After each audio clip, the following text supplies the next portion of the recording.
నేపాల్లో చిక్కున్న ఏపీ వాసుల తరలింపు ప్రక్రియ వేగవంతంగా కొనసాగుతోంది. మంత్రి నారా లోకేష్ నేతృత్వంలో నిన్న ఏపీ భవన్ ఎంబసీ అధికారులు వివిధ శాఖల ఉన్నతాధికారులతో జరిపిన నిరంతర సమీక్ష సత్ఫలితాలనిస్తోంది.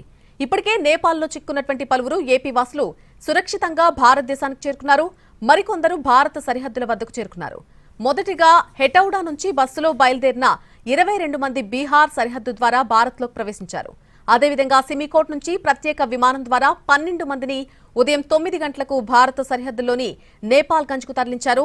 అక్కడి నుంచి వీరిని వాహనాల ద్వారా లక్నోకు తరలించబోతున్నారు.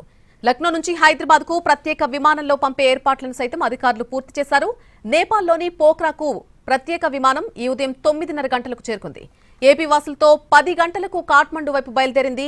కాఠ్మండు విమానాశ్రయానికి ఇప్పటివరకు 133 మంది ఏపీ వాసులు చేరుకున్నారు. మరొక 43 మంది మార్గమధ్యంలో ఉన్నారు. ఏపీ ప్రభుత్వం ఏర్పాటు చేసిన ప్రత్యేక విమానం ఈ ఉదయం 9:30 గంటలకు ఢిల్లీ నుంచి బయలుదేరింది. నేపాల్లోని పరిస్థితులను ఎప్పటికప్పుడు ఆర్టీజీఎస్లోని కమాండ్ కంట్రోల్ సెంటర్ ద్వారా మంత్రి నారా లోకేష్ సమీక్షిస్తున్నారు.